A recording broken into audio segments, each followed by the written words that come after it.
All right, welcome back to the Flutter training course with the mental health app with your instructor, Scott Williams.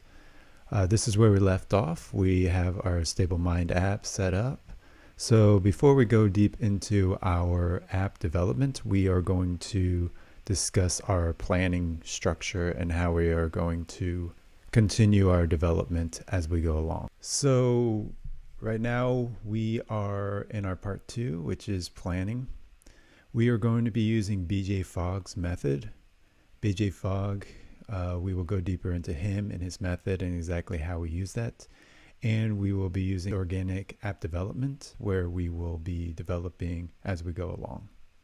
So this lesson is just going to be about our planning. We will go into what is organic app development. After that, what is the BJ Fogg method and how does it relate to our app and how it will help us to create a better performing app, and our method for tiny planning to build a big app. So this is going to be a summary of the two other topics and how it all comes together. Organic app development. What is it?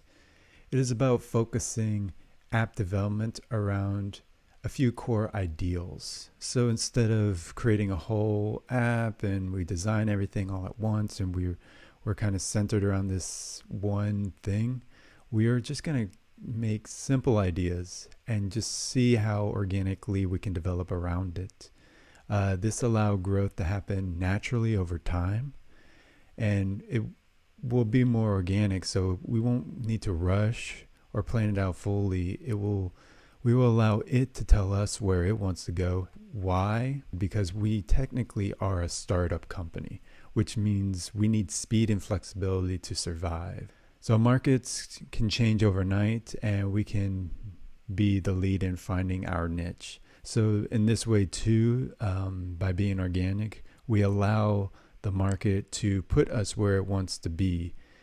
And that makes us able to grow fully in a specific niche, because we don't want to take the whole market. As you know, there's already plenty of other apps out there that have their share, so we just want our little piece of the garden. So BJ Fogg method, scientist and author of this book, Tiny Habits, as you see, and he is a professor at Stanford University. He is also the founder and director of the Stanford Behavioral Design Lab, where what we're trying to do with our app is to create behaviors to help people grow from where they are to where we want them to be, which is to get mental health and be successful in that. So I highly suggest, if you want to go deeper into these concepts, read his book, Tiny Habits. You can find it on Amazon. I took a course with him with my company, and we learned some incredible ideas. I'm only going to go through the very basic, but we will go deeper into it. So his behavioral design taught the founders of Instagram when they were at Stanford. So a lot of this is similar to Instagram, where we will be wanting to, give people good feelings, make them feel successful, and kind of keep coming back to continue their progress in their healing. And other standard apps also use this development, these kind of behavioral design ideas, which Airbnb, for example, when you search through all those apartments and things, there's an algorithm there that makes it more desirable to continue.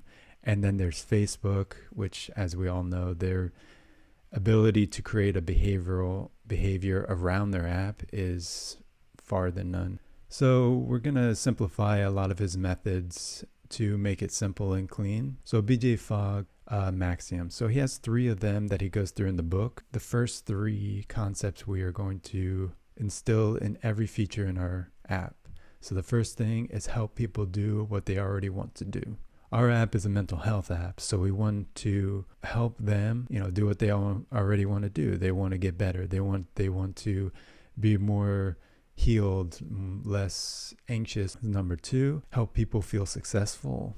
And this way, like whenever we get to the end, we just want to have a celebration with them that they are going good, or we will be creating charts to show their progression over time to remind them that they are successful and that they are continuously growing. and simplicity changes behavior. So we are going to be giving them simple sections, simple areas, simple things to do that they can do easily and effortlessly, and that's what grows over time. We don't want to create a whole system and they walk in and it's just too complicated for anybody to understand. Then we have the Fogg behavioral model. And this model is the sum of everything our app is going to be. So this is our core. B equals map. B is behavior equals M is for motivation. And motivation goes up and down. Sometimes you might be motivated, like, yes, I'm excited about this thing. And then sometimes you're like, no, this isn't the time for that. So whenever people come into our app, they're going to have different motivational swings. Ability, we have to make it easy for people. So ability is just, if you have money, you're able to do something. If you don't have money, you're not able to do something. So we're just trying to make things as easy as possible. And we will go deeper into the different sections of this later. Prompt, the first thing people need to know is that you exist. And this is advertisement.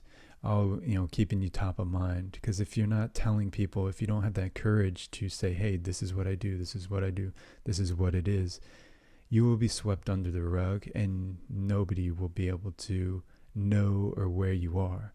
So we are going to be continuously prompting our audiences and creating an advertisement, emails, subscription system that will help us get there. And if you look over at the chart, on the left side we see motivation, and it goes high and it goes low. And then at the bottom we have abilities, so it's hard to do and easy to do.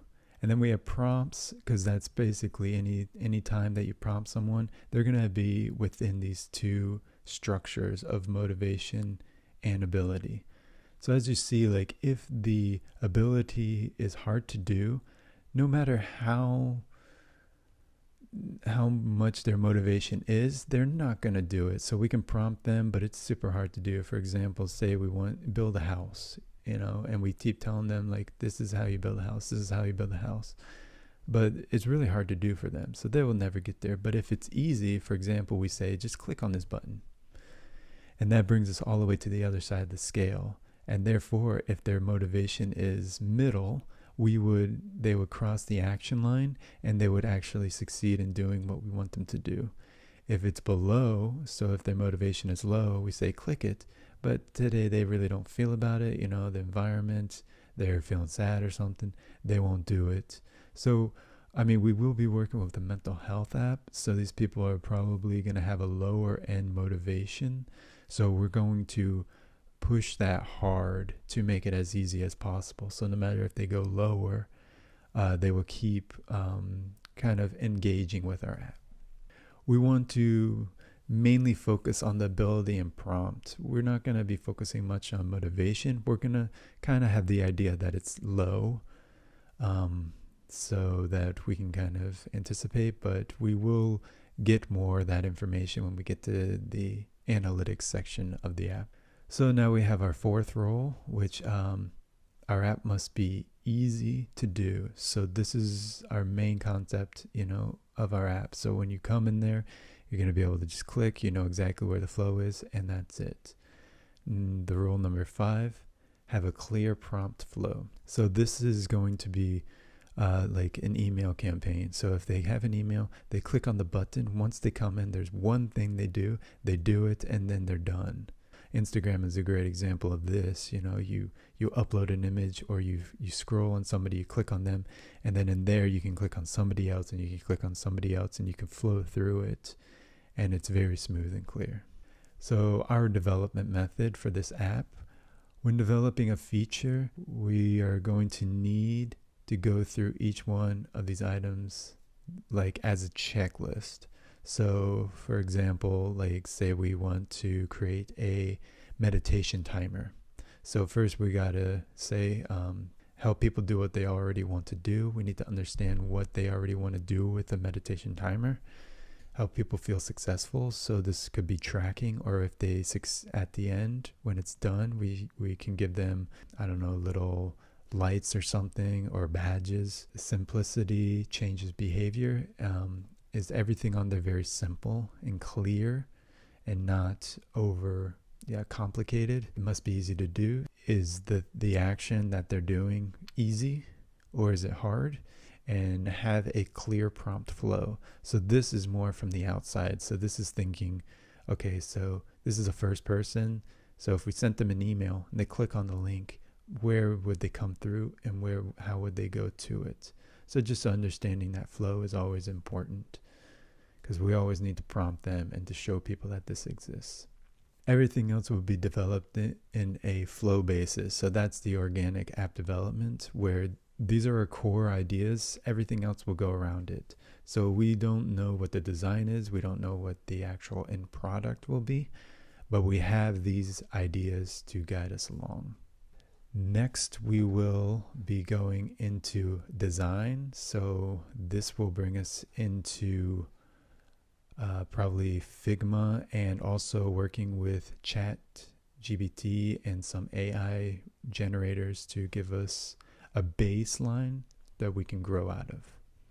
All right, thank you for listening and following. Please subscribe. Please help me continue these videos, and I will see you next time. Thank you.